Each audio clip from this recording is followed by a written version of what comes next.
going on, ladies and gentlemen? This is Muscle, and this is another Two Line Music Hut's Entertainment Report podcast. And today, we have a living special guest in the building today. Listen, this man here has been in Canada from 1970. He's been involved with a restaurant, with music, with entertainment in a whole. Listen, we have the one and only Mr. Victor Tipper Henry in the building from the original Tippertone sound in Toronto right here.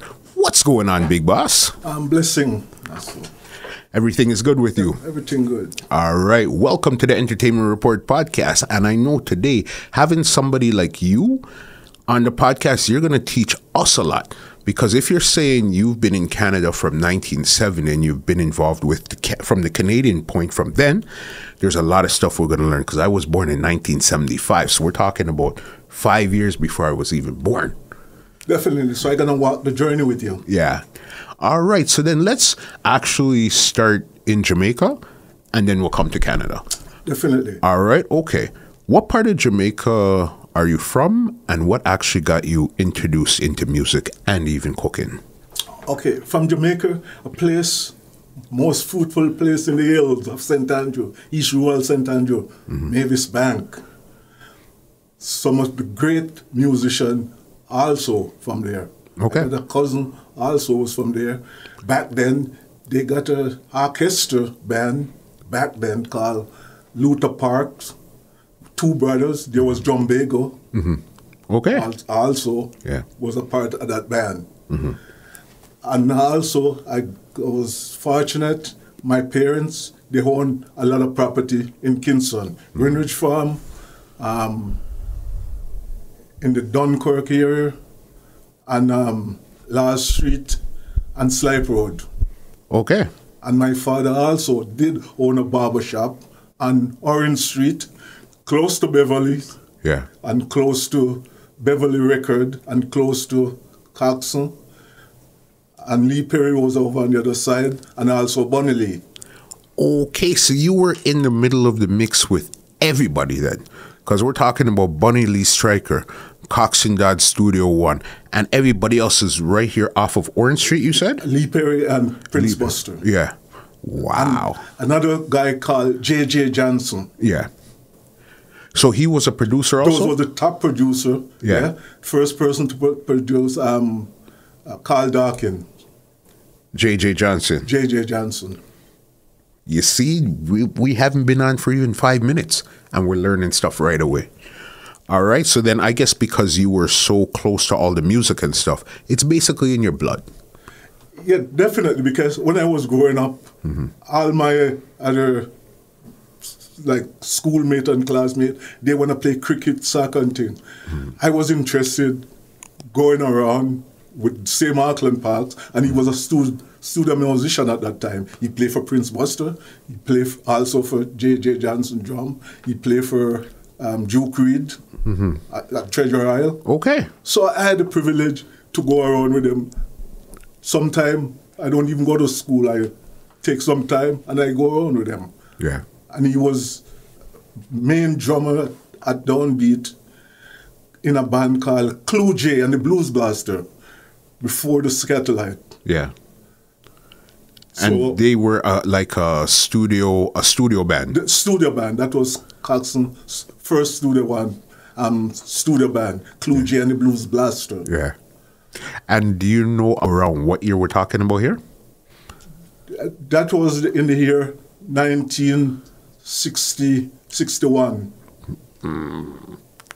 61. Yeah. Yeah. Okay, so then now I got the opportunity to go around at that time. Okay, so you're involved, you're getting to see everything in music. And what were some of the artists that you actually seen at that point there? Well, at that time, Roy Shirley, Harold Dunkley, Ken Bood, Stranger Cole, Alton Ellis, John Holt, Bob Andy, Marcel Griffiths, and you got a bunch, Nana McLean. Okay. From back then? Yeah, from back then at Studio One. Yeah. I didn't know that she was coming from so far. Yeah, Nana McLean. Yeah. She was living in Linstead, and Mr. Dad got a band out for Linstead called, most of the players, Soul Defenders. Soul Defenders. Yeah, that was one of Mr. Dad's studio band. He had then, and then I had also, he had the Sound Dimension. Yes. With Joe Isaacs, David Madden. David Madden plays not the trombone, the trumpet. Trumpet, yes. Yeah. Yes. David Madden also come from my area. Yeah. So the music go on, and what struck me more than all was Real Rock. You remember that song, Real Rock? Of course. That double drum roll? Yeah. Who was playing that drum? Leroy Osmond Wallace. What? Yeah. Real Rock. The original Real Rock. Yeah, great drummer. Yeah. In Soul Dimension. Wow. You're definitely dropping a lot of gems today. Yeah, and then Leroy Sibbles did play a lot of bass in there. Yeah. But at Studio One, Leroy Sibbles was the arranger. He had it audition a lot of artists, like the Ethiopian. Yeah. I could remember that. Burning Spear. Dennis Brown. He added those guys. What? Leroy Sibbles. Leroy Sibbles. Because I heard somewhere that it was really Leroy Sibbles that was responsible for a lot of the productions happening at Studio One at one point. Yeah, well, not only Leroy Sibbles. You had Leroy Sibbles. Everybody got the little time. You got Leroy Sibbles. You got Jackie too. You got Clue J. Okay. You got Harvey Adams. Yeah. Theophilus Bedford. And all those guys. Roland Alfonso, there was the main, Tommy McCook. Yes. Dan Drummond. So those were the main musicians there. And then you got the bass player like Brevet and drum like Nibs. Wow, this is the original Studio One we're talking about here. The original Studio One. And Yeah. then the Scatterlight, you got Lester Sterling. You got Ernest Ranklin. Some of Jamaica best, greatest musician. Yeah. At that time there. At that time. All right. Okay. And then you're absorbing all of this as a kid, I guess, coming up in the area. You're absorbing it. So when did you actually decide to, what did you deal with first? Was it music or was it food? No. I'm a farmer. Original. Farmer? Yeah. Okay. So I was original farmer. And also, back then, a construction worker, mason. And how my grandfather was a contractor for the KSAC. Yeah. And he was a mason. So during going to school, on a Friday after school, I always go with my granddad. And that's where I make my little money. And at the same time, he was teaching me to become a mason. It's a win-win. You make some money and you learn something. And when I leave Jamaica, 1969, go to Bermuda, spend 1 year in Bermuda, and came back. I was one of the greatest mason in my generation back then. I was specialized in beam and column. Those are the things that the contractor they put me on to build. Okay, so then on 69, you went to Bermuda for culinary. Culinary, yeah. Okay, so then you came back to Jamaica, or where did you go from there? Came back to Jamaica. Yeah. Spent about a couple of months, and then 1970, Toronto. Toronto. Okay, so then this is where we come into play now. Yeah. You know what I mean? And then when I came to Toronto, that time, I came on a contract. I was in Bermuda working for the Holiday Inn as a breakfast chef. And then when I came to Canada, I started working in the hotel with the Holiday Inn that was out in the Dan Valley. Yes. Work as a sous chef. Then I go to Humber and I develop and I become a executive chef. and I go work for another big company again in Montreal. That was Miracle Mart, Steinberg Group. Okay. At that time. Yeah. Developing up recipes. Okay. And I worked until 1987. Mm-hmm. And 87, when I leave them, I open up my own restaurant, 1987. Yeah. Okay, so then the restaurant Tippers. opened 87, and what's the name of it? Tippers. Tippers. Okay. Before we even get to the restaurant, because remember, this is 87. That means you're in Canada for 17 years. We need to get to the music before we even get to the restaurant, because that's, as I said, that's 17 years in. All right. So then when you came now, how long did it take for you to establish a sound system or to get into music once you hit Toronto? When I came, it took me, because I was so into music, so it took me probably 6 months to get established. Okay. Because at the time when I came, again, I came with some funds on me. Yeah. So I came in and I was in demand working for the Holiday Inn. So I wasn't hunting for a job or nothing. So I get right in, start to work, and then go out on the weekend sometime and a little dance. You got these people play the little house stereo, little dance in the basement and thing. And I said, no, we have to take it further than that. Yeah. We have to take it to heights. And then I build a sound. And don't forget, at that time, when you build a sound, it's not like a guy going out with a computer playing some record. You're going to have to buy amplifier, the box, all your equipment. You're going to have a truck to transport your stuff. That sound system. Yeah. So I was a sound system owner, not a DJ. Got you. Big difference. Yeah. Yeah. So I started, buy all those equipment. I remember at that time, I buy a lot of equipment at that time from Langamacquay. Yeah. And those Technique turntable and stuff like that at Bay Blow Radio. Yes. That I remember. So I buy a lot of equipment and got quite a bit of equipment. And then start to play, but in the basement and stuff like that, until we go to these hall, I play the Masonic at Young Street there. But before we even get all of that, because first of all, what was the name of the sound at that time there? At that time, between 1970 to 79, the song called Soul Dog, not D-O-G, D-U-G. Got you. Soul Dog. And let me ask you, why did you call it that? Because actually we was playing a mixture of music at that time. We're playing some calypso, playing not soca at that time, calypso, some funk, soul music, and little reggae, like just the lighter side of reggae at that time.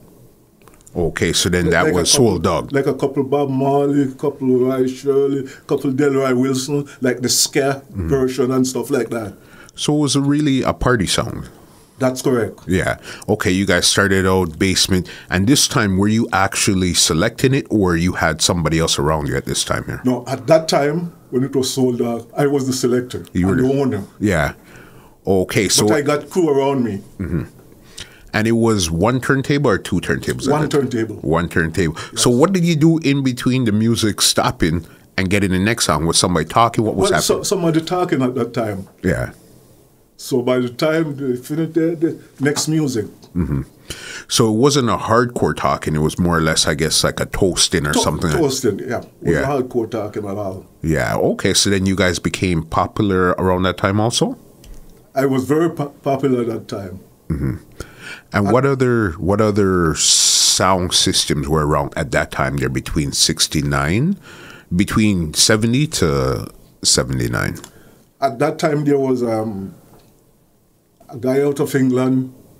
His son was Duke Reed. Okay. Dudley, Hal G. Hi-Fi. Those were the sounds.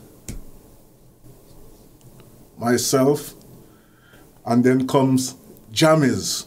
That is the time when I changed the name Soul Dog to Tippertone Hi-Fi. Okay, why did you change that at that because time? We were playing strictly rubber dub. Was it because the market changed, or you decided instead of being a party song, you wanted to go into the rub-a-dub market? I want to go into the rub-a-dub because it kind of slightly, reggae was playing more prevalent. So when I make it into a rub-a-dub sound, so we're going to rub-a-dub sound. So Jammies was one of the songs that actually influenced you to go into rub-a-dub at that time there? That's correct. Yeah.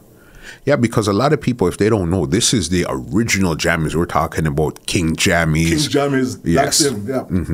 He was one of the first sound system here in Toronto. Yeah. We have the Jammies, Dudley, as I said, Duke Reed, myself.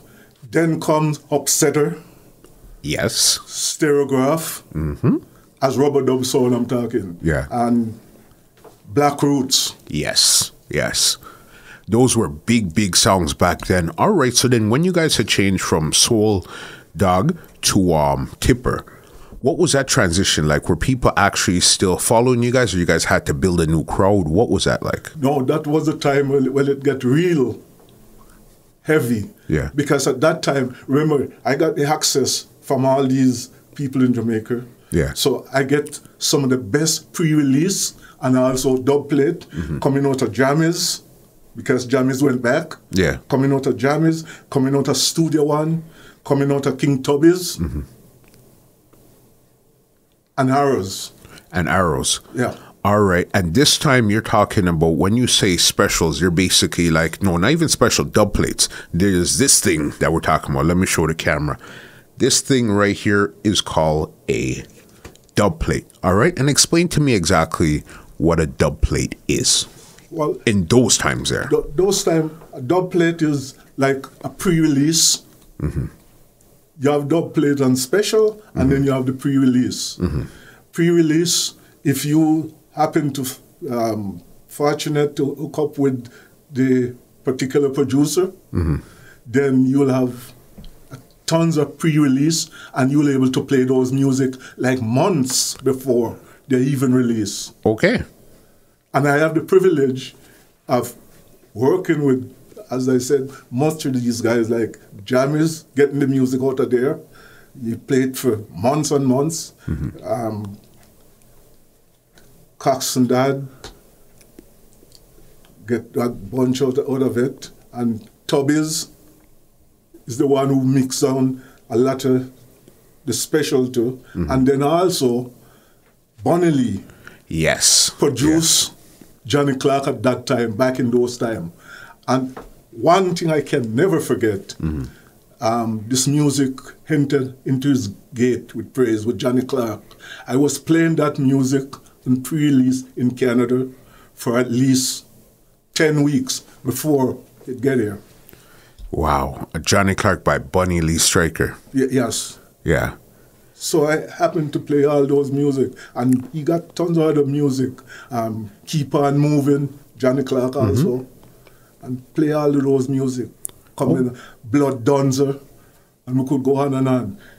Linval Thompson again. Oh. So I would play Linval Thompson until tomorrow. Yeah. On pre-release. And Barry Brown. Yeah. Those are the time music we were playing. Most of the Barry Brown, I did get them from Sugar Minor. Got you. Okay, so you're really moving around, especially from a Canadian standpoint, bringing in all this stuff here. Because what was a dancehall scene like back then? It was totally different from now. Those time, like in the dance Masonic Temple and so forth, when you're playing, the dance is packed from at least, depending on what song played. Yeah. 10, 11 o'clock, it's packed. Wow. And that was fun. People enjoyed the music. And it was, I guess, one turntable, it was one sound system or one DJ at that time there also? At that time. Yeah. It's in the 90s, early 90s, then you got Sound Clash and... Yeah. But back then, I did play with a couple sound in the 80s. I play with Stereograph. I play with Upsetter, which was another champion sound here. Upsetter, champion sound. Yeah. Those are the sound I rate as rub-a-dub sound. For sure. And as you said, when you change over to Rub-a-Dub, who were some of the artists you actually had on Tippertone at that time there? Okay, I got Johnny Ringo, I got Papa Son. I wasn't the one who brought them, but the promoter brought them, and they were on my sound. Yeah. Actually, I got tape with Johnny Ringo, and man. And all of these, at this time here, these were still basement parties, or they were now inside No, of like... into the hall. In the halls. Yeah.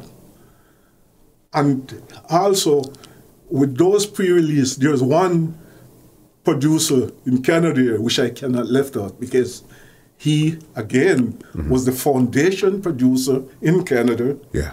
producing reggae music, Lodi Pioneer.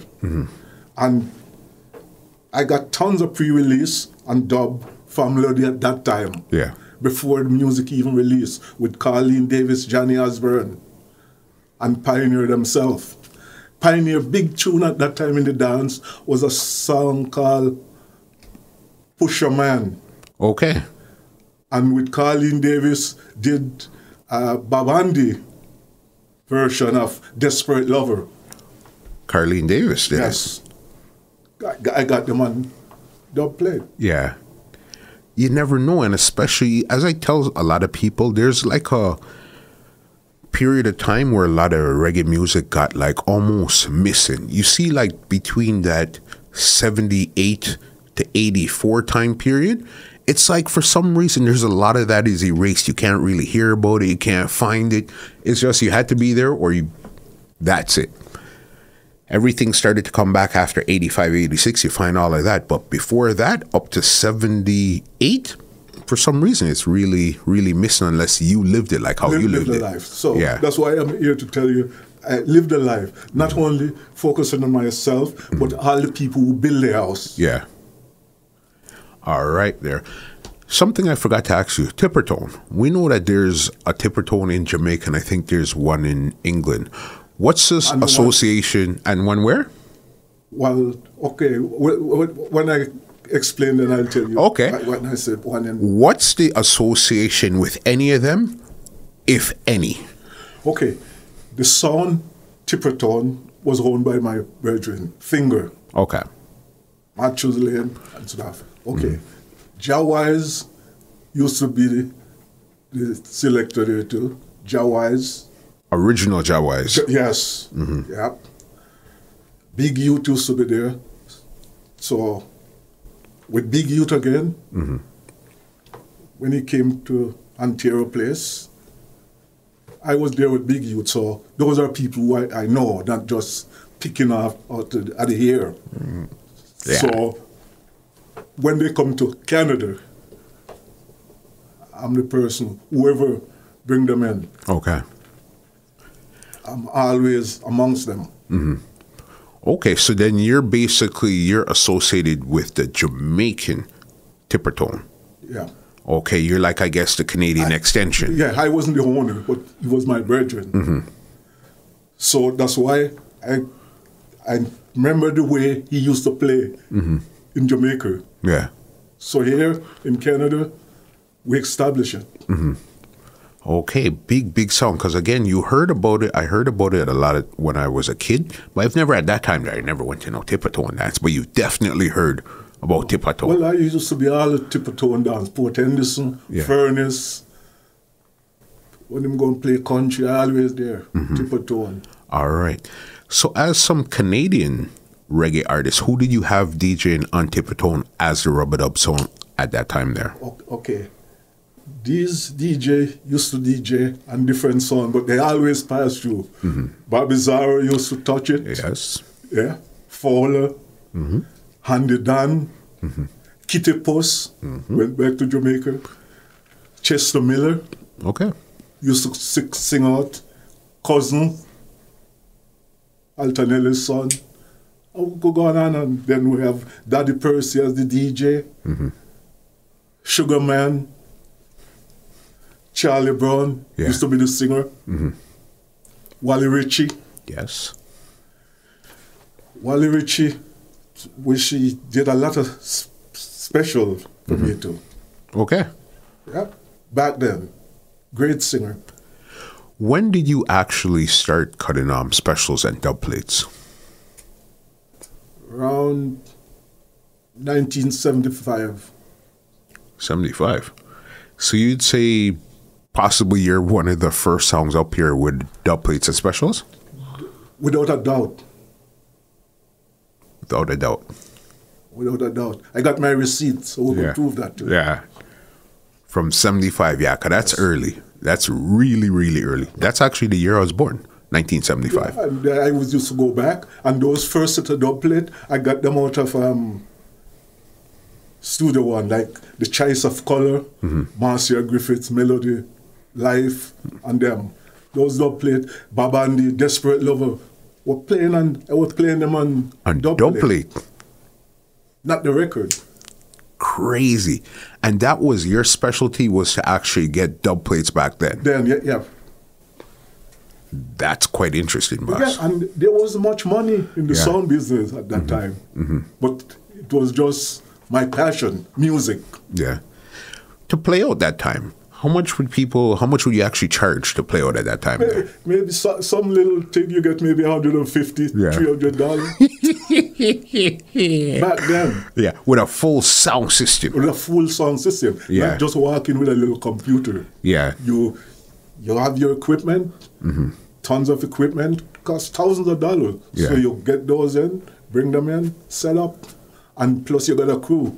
But at that time, those guys wasn't really doing it for the money either. Yeah. It was just a likeness for these DJ. Wow, back then. Okay. So then now, where did things start to go and develop from in the Canadian industry back then? Well, to be frank, the music, as I said, started to develop reggae music around 76, 77, when Sidney Cooks, Lodi, started a lot of production. And Lodi Cooks, combined with Winston Hewitt, the founder of the Jamaica Canadian Reggae Award. Okay. So that's where real production started. They produced a lot of music. And also Pete Western produced also a lot of music. Carl Mullins did produce Tanya Mullins in the late 90s, 2000. Yeah. So those were the top producer, without a doubt, with all fairness. Yeah. Okay, and where would you actually, outside of the dances, where would you actually be able to hear reggae music? Was it actually playing on the radio, anything yet? No, not much. You might hear like Israelite and stuff like that. And then when Bob Marley, One Love come and stuff like that, they were playing that. But I wouldn't say hardcore reggae. I'm talking about conscious reggae. You would hear those play on the radio, like a Burning Spear, Jimmy Cliff, and those. No. So we bring it in the dance and we bring it to the people. Got you. So when did reggae start playing on the radio back then? I would say, again, late 80s. And again, the first commercial station to have a reggae program was, and I think it was 99.1, not too sure. That station did located at Young and St. Clair, and the program called Reggae in the City by P.V. Smith. Okay. And P.V. Smith, and then after P.V. Smith, after that show dissolved, then come Lee Marshall. Lee Marshall. Yeah. And do you know around what year this was? Called Reggae Plus. This was in the late 90s again, 2000, coming 2000. Called Reggae Plus. Okay. With Lee Marshall. Yeah. And a commercial station. And a commercial station, yeah. That's definitely interesting there because it took a real long time for us to start really get into the reggae on a commercial level in Canada. Yeah, well, and commercial station is not until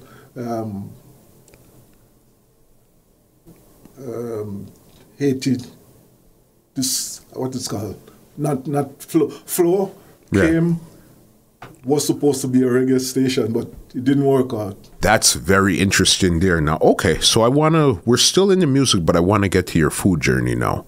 You have the song, Tippertone, all right? When did you open your restaurant? 1987. 1987. Okay, so then you're still playing out while you have the restaurant? No, I playing out big dances and stuff. Mm-hmm. The end of it was 86. Was 86? 86. How come? Because of my job. Mm-hmm. So it took me to other heights, so I was to abandon the sound and then take on my job at a high level, working with a company out of Montreal, which was Steinberg, called Intercity Food at that time. Okay. And then I was working as an executive chef. Yeah. Developing up recipe, not just little cooking little food. Yeah. Develop recipe. What kind of recipes? Well, all kinds of recipe, Canadian food. Mm-hmm. And I worked for them for about 12 years. From 86 up? Yeah, I worked for them for 12 years. The places I work for them, I work at the Ontario Science Centre. Okay. Yeah. International Centre. Mm-hmm. And they had tons of restaurants in the Toronto region. Mm-hmm. One was in Scarborough Town Centre. When they first opened, there was a restaurant in there. I was an executive chef there. Mm-hmm. One was at Bramalea City Centre. Mm-hmm. When they first opened, I was the executive chef there. And then 87, I decided to open my own. Yeah. Okay, so at 87, you opened your restaurant. And what was the name of your restaurant? Called TIPPER's. TIPPER's. TIPPER's Food. All right. And where was it located? On Western Road. Mm-hmm. And what really plunged me to get into the restaurant is an associate, a friend I got called Lance Ingleton. Yeah. He was the CEO for promotion company called LIP Promotion, Lance Ingleton Promotion. Got you. So me and Lance linked together. Mm-hmm. I'm on the food side, he on the entertainment side. And Lance used to bring in artists from all over the globe, which I could tell you. Lincoln Kwesi Johnson out of England, Lance Ingleton, the first person to bring him here, Maxi Priest. Okay. B.B. King, Simpson and Ashford. We could go on and on. Lance Ingleton bringing all of those artists. Burning Spear, Culture. And another great company, promotion company at that time, called Blue Note Promotion. Yeah. He used to bring in like the Sanchez, Barrington Levy, and so forth. He did have other little promotion company, but wasn't as big. But Lip was the big one because even the reggae Sunsplash leg, Canada, Lance was the one who brought it in. Okay. Yep. Yeah, and I think this was early 90s here when they did the reggae Sunsplash. That might have been with Shabba and all of them on it? No, Shabba wasn't on it. It was Dinah King, I remember. Yeah. And Bojo. Yes. And, yeah. I just seen the flyer for that the other day. I collect flyers. You know what I mean? So I've seen that flyer the other day. Right. Wow. Okay. So then you were saying with Lance now, he was entertainment, you were the food. So how did you guys work together? Did you cook for them or you catered for the shows or how did that work? No. Well, Lance not only bringing in like, he was a promotion company, not only bringing in artists, but he bring in speakers and stuff like that, like Johnny Cochran and so forth. And on the other hand, I'm associated with Jamaica, with the party, the PNP party in Jamaica. I associate with them. So any one of their minister, prime minister, whatever, come to Toronto, I was the one who look after their meal. Although they at the hotel, but their food gonna be taken there by me. Yeah. Because I guess they had special diets or stuff, or they just liked how you cooked. Yeah. Yeah. Wow, that's amazing. And you said you cooked for Johnny Cochran, boss? Yes, yes. Lon Singleton is the one who brought him here. Some other group, but Lon Singleton was the producer for it, promoter for that show. Johnny Cochran back then. Yeah. And what type of meals were you preparing? Was it West Indian at that time, or it was whatever that they had requested? No, well, it's kind of West Indian, but with international flavor. Yeah. So you're going to have to dally around and fix it up. Yeah.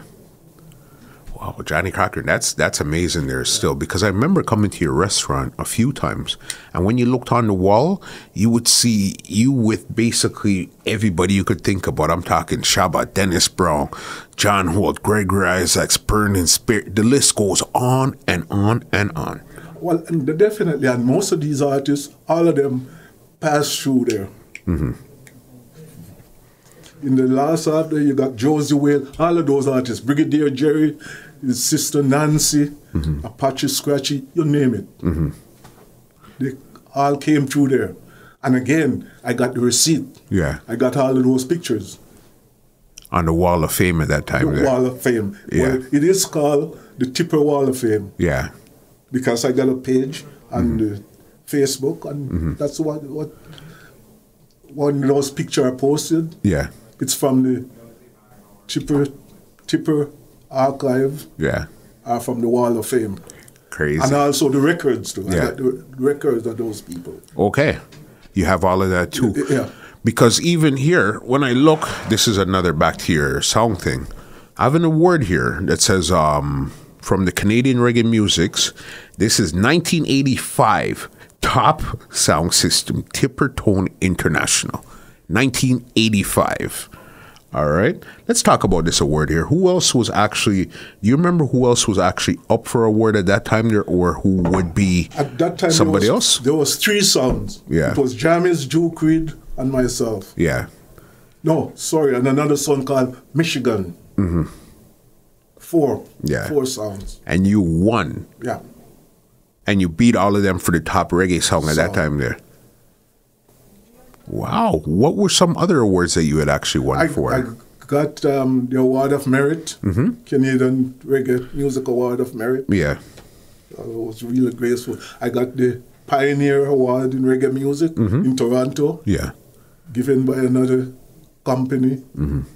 And tons and tons. I got so much award, like from Heart and Stroke, but that go in the food business. Yeah. From Heart and Stroke. Okay. Want to go back into the music business here a bit more before we actually continue down the food business. Artist-wise, who were actually some of your good friends? And give us some of the stories with some of your friends that are artists. Okay, well, if I go back to Jamaica now, Toots, again, I cannot stop calling it, was a very close friend. The first time when I traveled to Bermuda, I was living at that time in West Kingston, Pink Lane. Toots was the first person who took me to the airport. What? Yeah. He and his brethren, he had a brethren called Sabo from Trenchtown. They took me to the airport. And since then, Toots, wherever Toots come to Toronto, I always happen to go and meet Toots, always. Okay, whenever he came to Toronto. Yeah. The last time me and Toots meet up was January at the Rebel Salute. Okay. Yeah. Wow. Who else were some of your friends there? Delroy Wilson, know me very well. Ken Booth again. Yeah. Linval Thompson. Barry Brown was living here too. Barry Brown? Barry Brown was living in Toronto. Produced by King Culture. So we had some great producer here in Toronto. Okay. Back then. Back then. Yeah. That's interesting. Halton Ellis, Leroy Brown, and so forth. Okay. And Barry Brown. Hold on. I want to visit this Barry Brown situation. How long was Barry Brown up here for? He was here for maybe a couple of years. Yeah. He did quite a few songs for King Culture. Yes. King Culture was on St. Clair or on Eglinton? King Culture and Eglinton. Yes. Very good producer also. Mm-hmm. Wow, and these were all some people that you were associated with. Yeah. And back then, Hopeton Lindo, to me, one of the, away from Bob Andy, is one of the top songwriter in Jamaica. We call him Mr. Penn, away from Bob Andy. Yeah. He's in the same class. I'm Hopeton Lindo. Good brethren of mine used to come here all the time too. Wow, never knew that. Bob Marley, you ever met Bob Marley? No, well, it's not when I met. When Bob Marley used to, together, when he, up at Trenchtown here, because I tell you, and at Studio One, that's where I meet him most of the time, with Joe Higgs. Yes. When they have session. Wow, Bob Marley. What was Bob Marley like Because as a person? Because when you walk by Brentford Road there was a big mango tree there. Yeah. And so if you got the privilege of going there, you're going to meet a lot of people. What was Bob Marley like? All I know, he was great. Determined, a man you can get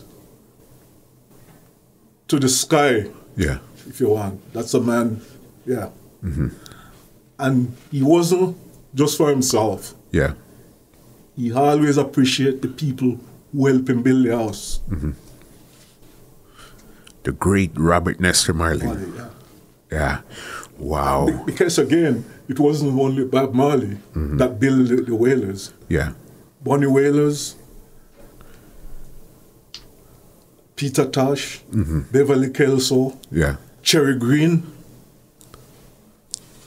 Enid from Keaton Enid do some backup with Wailers. Okay. Jackie Opel did some backup with Wailers.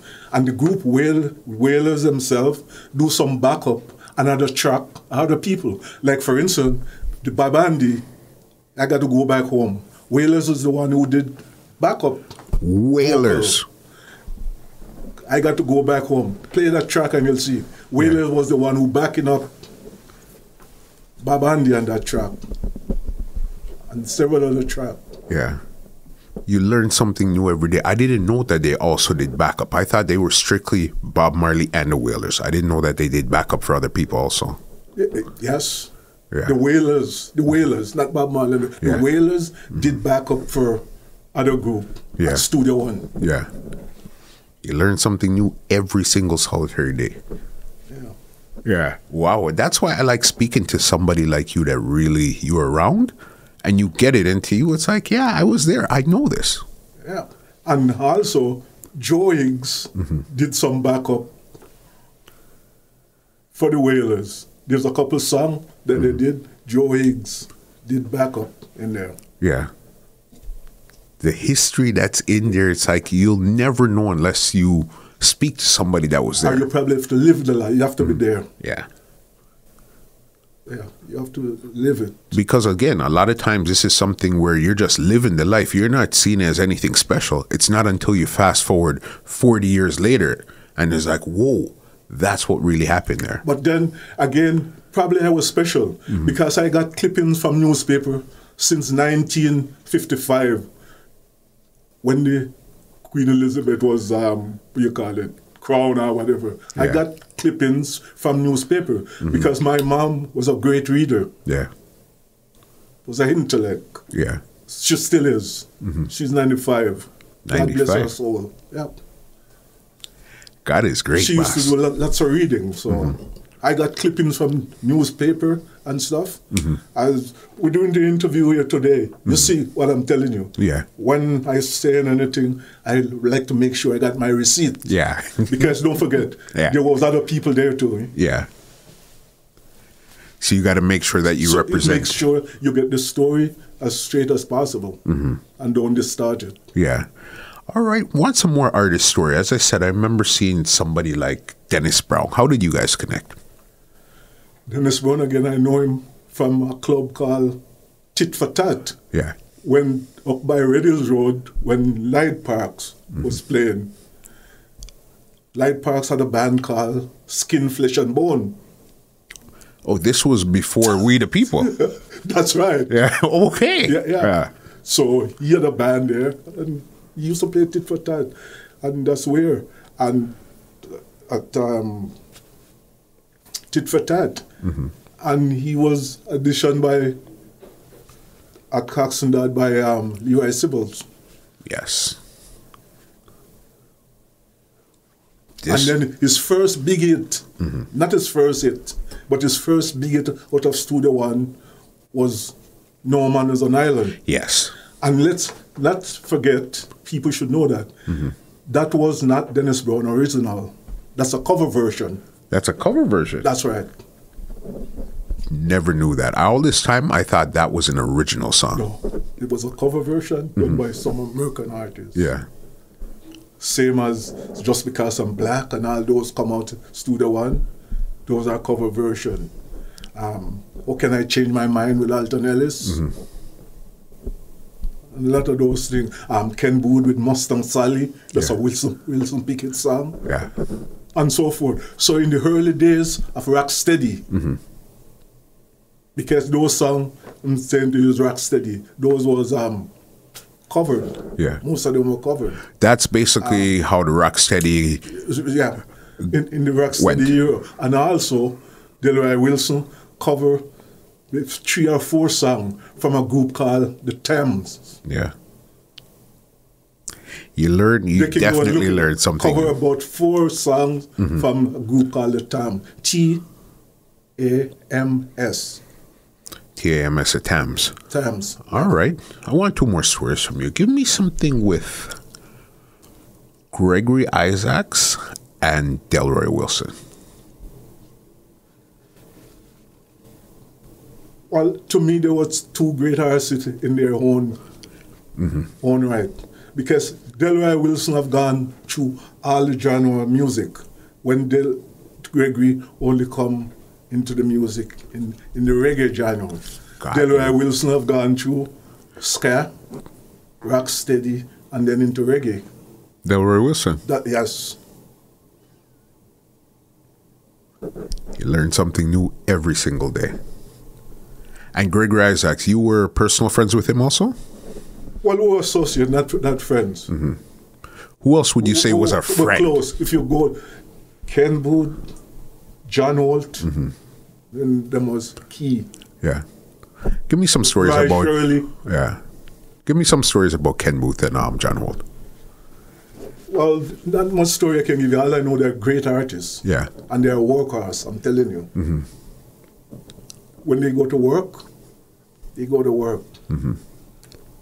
Definitely. Yeah. And I know, okay, let's come up the line a bit. When it comes to even dancehall artists like Shabba, how was that association built with you and Shabba?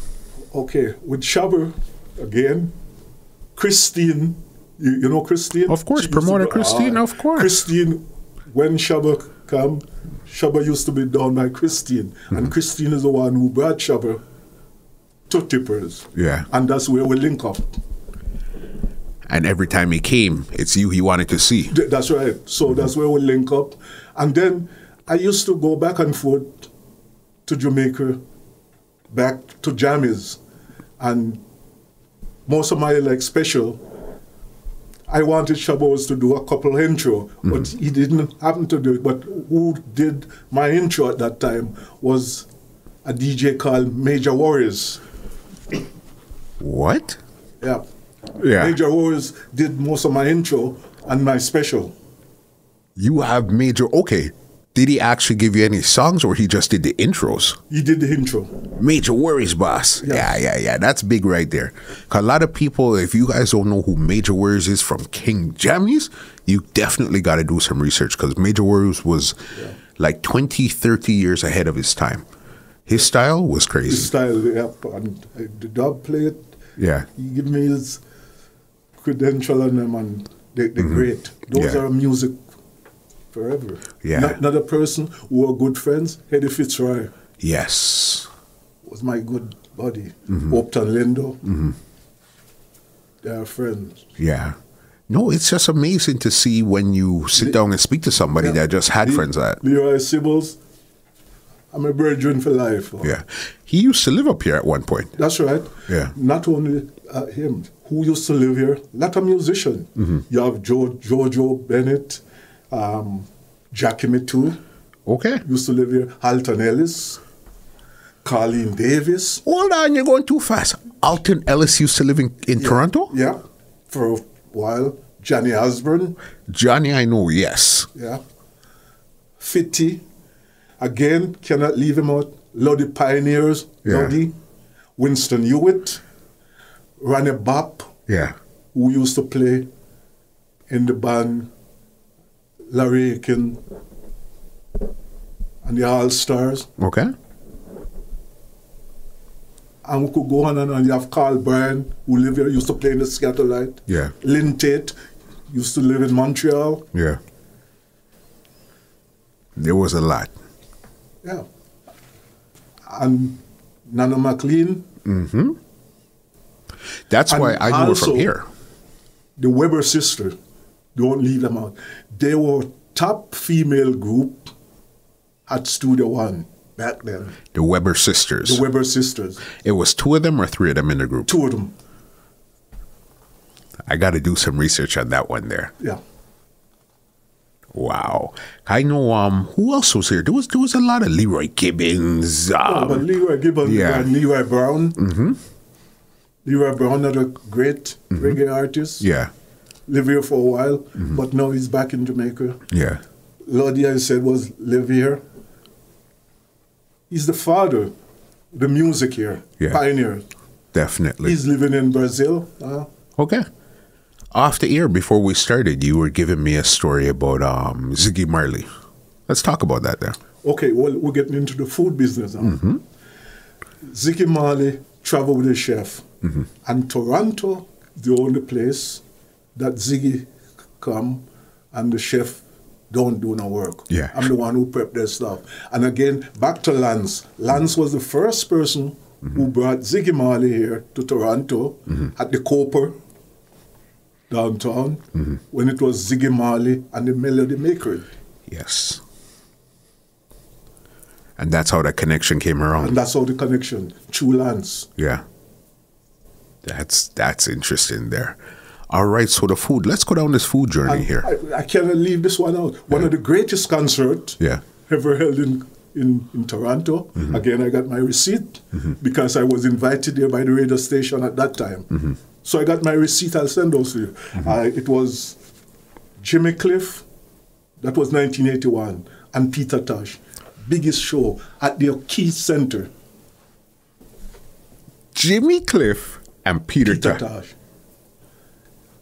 October 15, 1981. I'm at a loss for words. I've never, ever, ever, ever, ever heard of a show like that in Toronto before. Yes. At the O'Keefe Center. No, it's called I think the Hummingbird Center. It's something like that. So this is, okay, you know what? You're probably the right one to ask.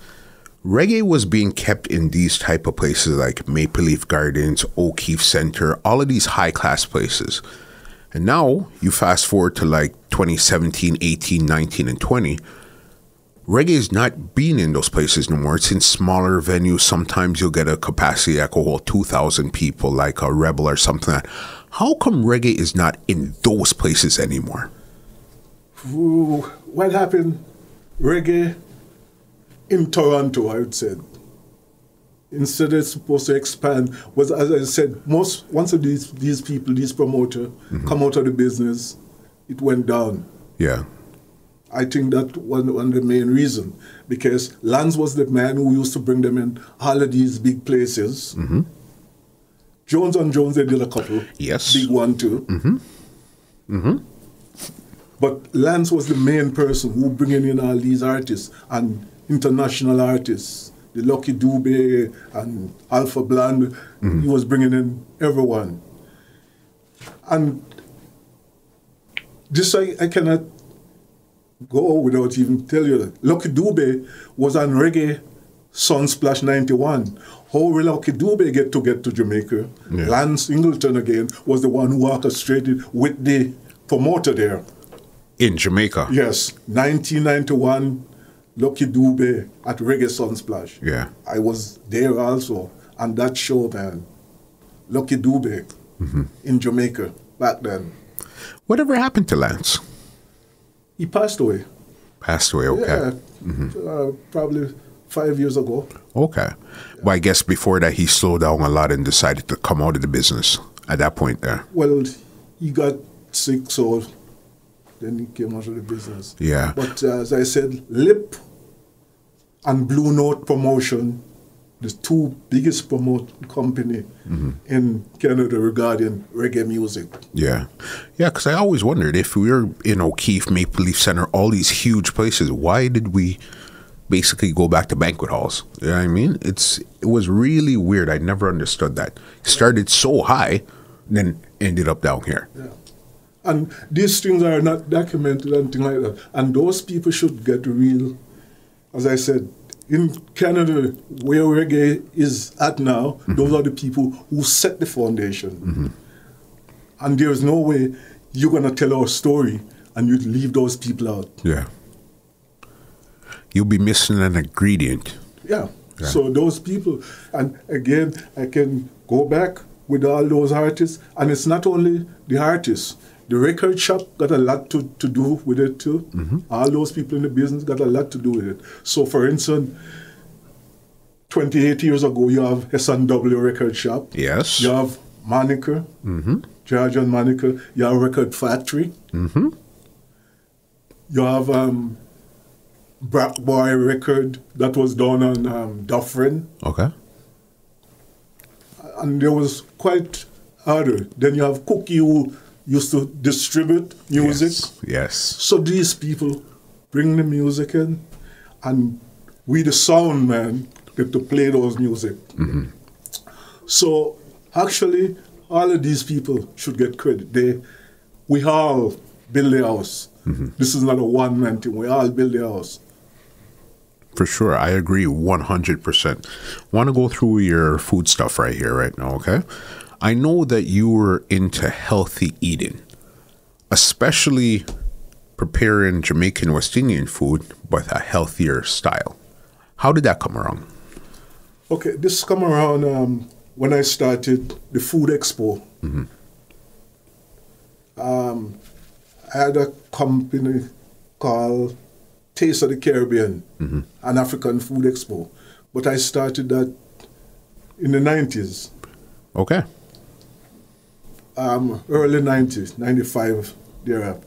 Then later on, I started out, I registered it, bring it on the market, looking for sponsors. And Heart and Stroke, after I present my plans to Heart and Stroke, and they could not let this go. I had the first one, and they review, and the first one, and from then, Heart and Stroke was one of the main sponsors.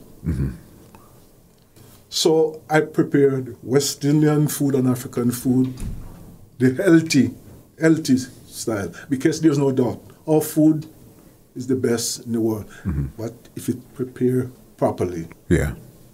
So I happened to work with Heart and Stroke, put on the Taste of the Caribbean and African Food Expo. This go for 21 years. 21? Yeah. From 99 to 2010. Okay. And producing these seminar, workshop and stuff like that. When we had a one day seminar, we had workshops So you had RN participate, you have dietitian, Yeah. you have dentistry, because in health-wise, oral hygiene is one of the main source. Not just eat some healthy food. Yeah. You should have proper oral hygiene. Okay. Because if you not have proper oral hygiene, from there to the heart. Yeah. So that's the key. So we had all those people. We had people in the water. Your water is important, very important. Mm-hmm. The utensil, number one when you're cooking. Okay. Because their study shows over and over and over that aluminum over the year causes Alzheimer's. These are true studies, not just coming from TIPPER. Yeah. These are true studies, and I follow the scientists. And lots of food we consume with a lot of stuff in it, and we don't even know we should check. Like, for instance, baking soda. Yeah. There's baking soda. Baking soda got aluminum in it. Some baking soda. So people, when they buy, you should check. Yeah. If it have aluminum, you should avoid it. Baking soda, baking powder. Also, molasses. If it contains sulfite, you should avoid it. So in health, it's not just to cook some food. You have to know the ingredient, the proper ingredient, for it to come out healthy. And the way you have to cook it. Yeah, I never knew half of what you were just saying just now. And again, remember, people are just living day to day. They might stop at a McDonald's, buy something. They might go home and cook something too. But it's not just what you're cooking. It's at the utensils they're using. The water. Yes, the seasoning they're putting in. All of this stuff equals, as you said, healthy living. And you wouldn't know that. You think it's like, okay, eat some lettuce, eat some greens, and you're okay from there. No, Yeah. it's not that. And in cooking, and even people should know what they eat, as I said. Like, for instance, orange juice. If you have one orange each morning, but try to get the one with the seed in it, it's much healthier than having a glass of orange juice every day. Because the orange juice that they make, a lot of people don't know. What happened? It pasteurized. Yes. And anything which is pasteurized, they have to take it up to a certain temperature. So all that nutrient is gone. Got you. Again, making juice, you cannot make juice in a blender. That's not a juice. Yeah. That's a drink. Yeah. If you're going to make juice, Yeah. now knowledge is so advanced. You use a juice extractor. No water added, no sugar added. Like, for instance, making carrot juice, all you have to add is a little ginger That's it. and a little lemon juice, if you wish. Option. But no water. No water. Because once you add water, that's not juice anymore. Yeah. In a blender, you make smoothie. Because smoothie, you can add some juice or add some water. Yeah. So that is a drink. Yeah. It's a beverage. It's not a juice. A juice, have to make from the juice extractor, or the juice you buy in the health store, if it's 100% natural juice. Most of those juices are cold pressed. But once it heats at a certain temperature, it kills everything. Pasteurized. Because that's what I always wondered when they say something is cold pressed. Exactly what do they mean by that? Well, it's the same like extracting the juice. Yeah. Get it. You know what I mean? All right. Another thing here, I seen that you were actually celebrated as one of 100 Jamaicans in Canada. Why were you celebrated, and when was that for? That was there are groups called the Diaspora. So what happened? they picked me. The reason for that, because of my food business. Okay. Because I was providing healthy food, and again, I did link with Heart and Stroke, not only doing these seminar, but I also develop recipe for the Heart and Stroke, the healthy way. So they choose me. Okay, and do you remember what year that was? The year, I can't remember the year, but again, I got the receipt, so... Yeah, that's all that matters. That's all that matters. I can't quite remember the year, but I got the receipts. Yeah. Okay, and there are some other documents here before I get you out of here that I'm going to ask you two more questions before I get you out of here.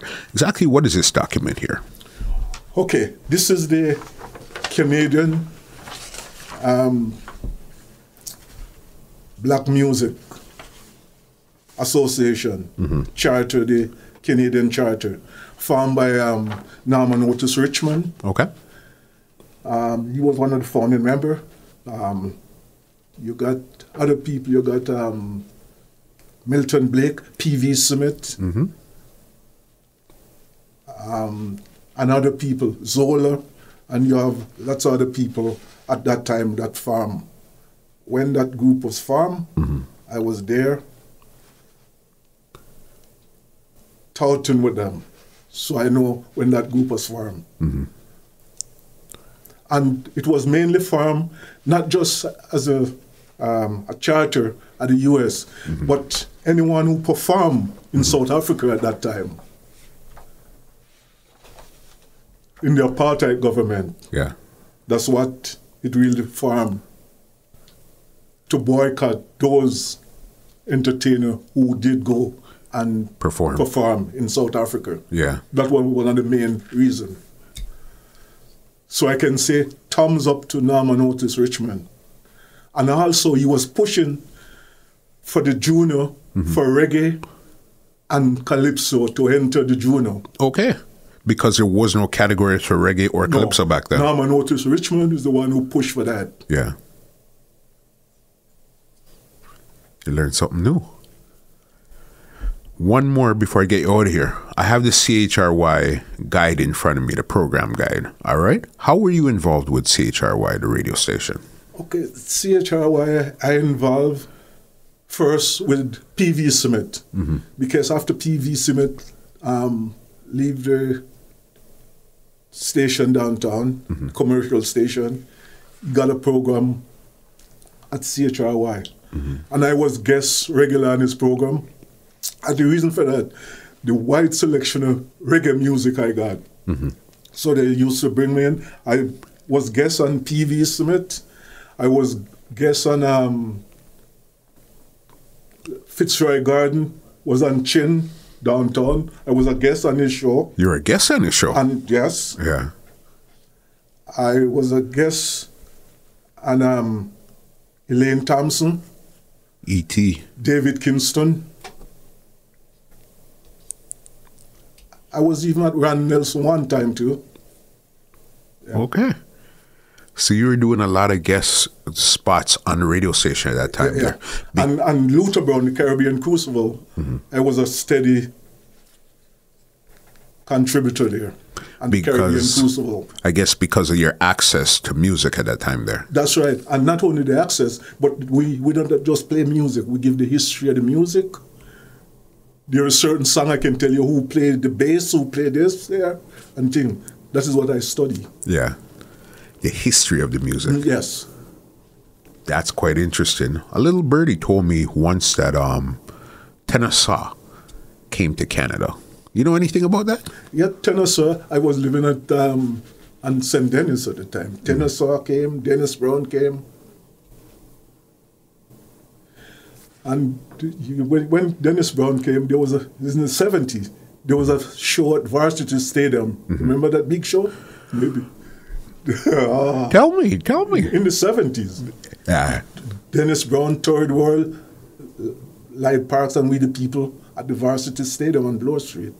So that was the time he came through. Dennis Brown came through at that time there.